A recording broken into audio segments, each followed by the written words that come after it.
Starting a YouTube channel today is a very different landscape than 4 years ago. I've made a living full-time off of YouTube for the last 10 years. So I'm gonna go over how I would go about starting a YouTube channel from scratch in 2024 with the goal of making a living from it. A lot of people think it's harder to become a YouTuber now and that it's too late. And let me tell you, people have been saying that since like 2016. On the one hand, there are a lot more content creators, so it is a bit more competitive in a sense, but also there are a lot more viewers on YouTube. But while it's harder to be the #1 YouTuber, like you probably aren't gonna knock off Mr. Beast, it's actually easier to get enough of a following to make a living from it because there are more people watching. First thing I would do is I would encourage you to pick a niche. This is a debated topic. Some people think you do need to, some people think you don't. I still think if you actually wanna grow quickly, picking a niche at the beginning is the way to do it. What you wanna do is think about, what do you know a lot about? What can you provide some like exclusive information for? What are you passionate about? Like what can you not stop talking about? And also equally importantly, what are people searching for? So what is already getting a lot of views on YouTube? This can be almost anything, you guys. That's the beauty of YouTube today, is there is a channel in any niche that has over 1 million subscribers. I promise you. It can be the most random things. Dog training,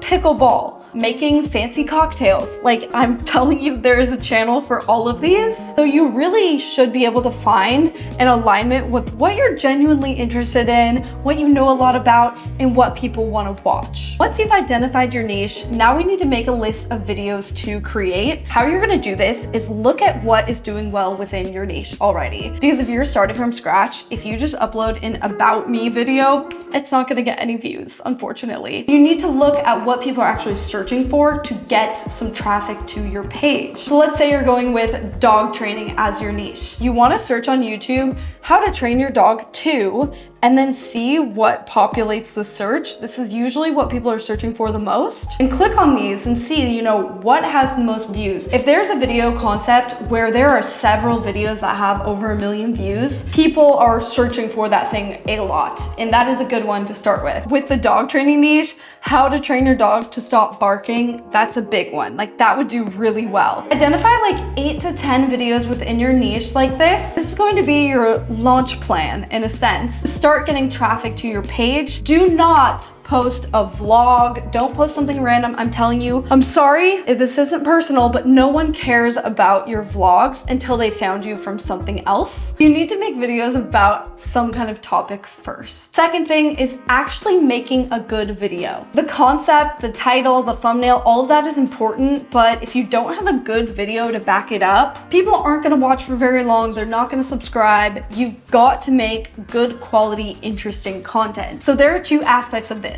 The quality of the video itself. Do you have good lighting? Is the audio good? Are you shooting on a pretty nice camera? When it comes to the quality of the video, this is really easy to do nowadays because there's so many tutorials on how to shoot well that back in the day we did not have. And honestly, even an iPhone is good enough to start with. If you have an iPhone 11 or newer, those are good cameras on there, but you should still get some kind of external audio. You can get a lavalier microphone. I'll link below the one that I use because I really like this one. It works with your phone or with a normal camera. No matter what camera you're using, you need to make sure that you have good lighting. So make your video near a window. Like right now, I don't actually have any studio lights on me. I'm just using the natural lighting because that's what I prefer. I think it looks the best. It's the most flattering. If you don't have good lighting in your home, get some studio lights. You can get some inexpensive softbox lights, and this is gonna make a huge difference. If you have good lighting, it almost doesn't matter what camera you're using, it's gonna look good. It's also important to get a lot of B-roll. This is going to make your video just more interesting. So this is cutaway shots of whatever you're talking about. The more visuals you have, the more fun it's going to be to watch. And then also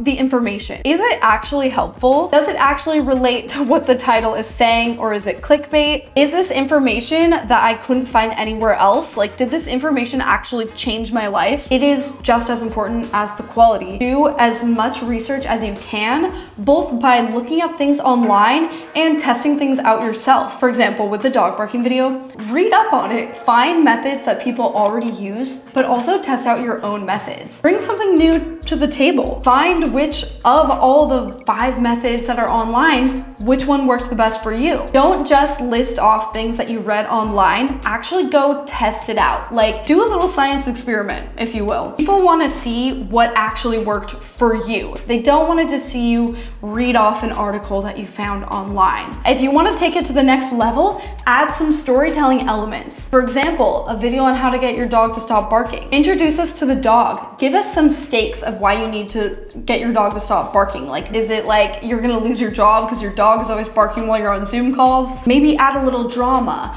I've tried everything to get my dog to stop barking and nothing worked until this. Like, that's the kind of hook that's gonna get people to want to watch what you're doing. Like, what was the one thing? I need to know. You can make anything interesting in the way that you edit it, in the way that you tell the story, even a boring tutorial like that. Like, you can make it fun to watch by the way that you tell the story. Before we get into the next point, I want to thank the sponsor of this video, which is Kajabi. Kajabi is a website that allows you to build and sell your online courses, memberships, online coaching, and even podcasts. Kajabi is an incredible tool to actually make a living on YouTube, even if you have a small following. If you've ever wanted to build a course, Kajabi is the website to do it on. They have all these tools that make it really easy, because making a course is pretty overwhelming, but they break it down into different modules. Make it so you can have a drip course so people can get released some modules each week instead of all at once. They even have some AI tools now to help you build worksheets and help you think of different things for your course that you might not have thought of. They really help you actually structure your course into something that is sellable. Another key thing with Kajabi is they have community building features. Members can talk to one another. This is so important these days with a course. Like, this is actually pretty standard now. People want to be able to talk to each other within the course and create a community. These days, the algorithms on every social platform can be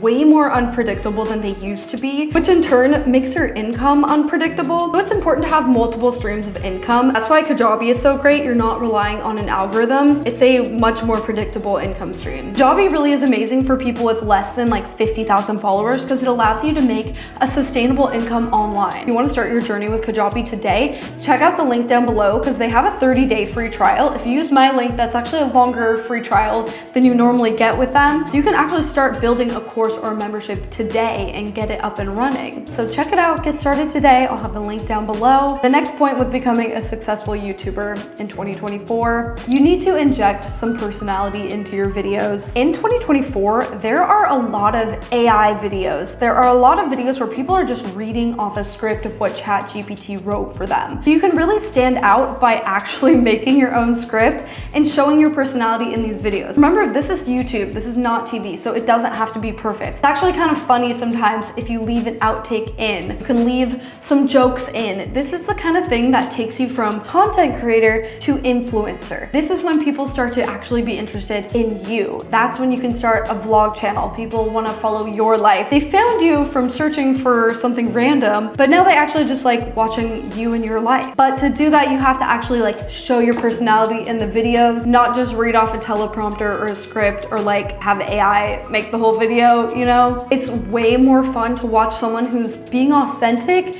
than someone who's like trying to be super perfect or is so just word for word reading off the script, and you can tell, you know? So don't forget to just actually like be yourself in your videos. The last thing you really need to know a bit about before you get started is how to make effective thumbnails and titles. Thumbnails and titles are so important, like do not overlook them. It is the movie poster for your video. One thing I like to do when I'm making a thumbnail is to invoke FOMO, like make people curious about something, leave them wondering something that's gonna make them click. For example, in this thumbnail, this video did really well. It got like 400,000 views. My face is kind of saying something bad happened. It makes you go, ooh, what happened? What is she looking at on that computer screen? And the text saying not what I expected, it makes you go like, what happened then? Like, did it do well? Did it do bad? I could have just said like Coachella earnings, but it's a little too on the nose. It's a little too obvious. Making it say not what I expected makes people like, okay, I need to know what it is then. and it makes them want to click. You don't have to give everything away in the thumbnail and title. A lot of times I'll blur something out. Like, you want people to click to see what happens. When it comes to the actual title though, I wouldn't leave things out. Use the keywords, use the terms that people are searching for. So in this one, we're gonna use Coachella, we're probably gonna use Airbnb. Title, you wanna be more explicitly like, this is what the video is about, because that's gonna help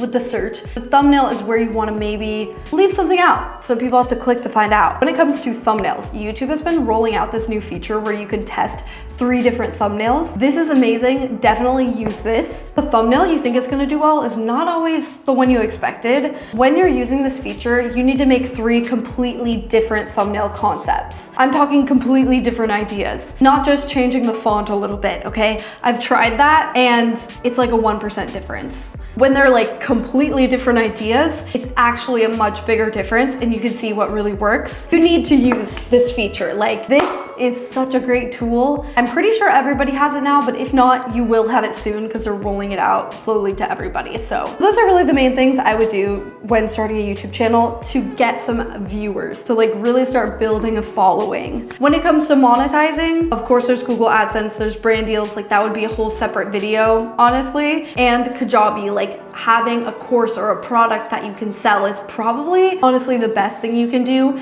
The people who have a product that's related to what they're talking about that they can sell are the ones who are making the most money on YouTube. Like, they really are, whether that's a digital product or a physical product. If you guys have anything else you've noticed that seems to be helping, like you've started a channel and these things help you grow, comment down below. I'm always learning because YouTube it's always changing, you guys. Like, that's the one thing you can count on. The algorithm is always changing, and like, you just always have to be trying new things and learning. And like, it's okay if a video doesn't do well, because guess what? You can make another video next week, okay? You didn't spend your whole year working on a movie and then it flopped. It's really, I know it can be discouraging if a video doesn't do well, but at the end of the day, it's not a huge deal. Like, you can always keep going. All it takes is one video to pop off and really hit the algorithm. It can change your whole life. It can change your YouTube channel. It's happened to me before. This video actually like went viral and all my other subsequent videos started getting more views. Like, I didn't really expect it to happen from that. You never know when it's gonna happen, but it's kind of exciting. You never know. Like, if you're uploading videos and making content, you never know when a video could end up doing really, really well and just like change your whole life, basically. So that's gonna be it for this video. If you wanna check out Kajabi, it'll be linked down below, and I'll see you guys in the next video. Bye.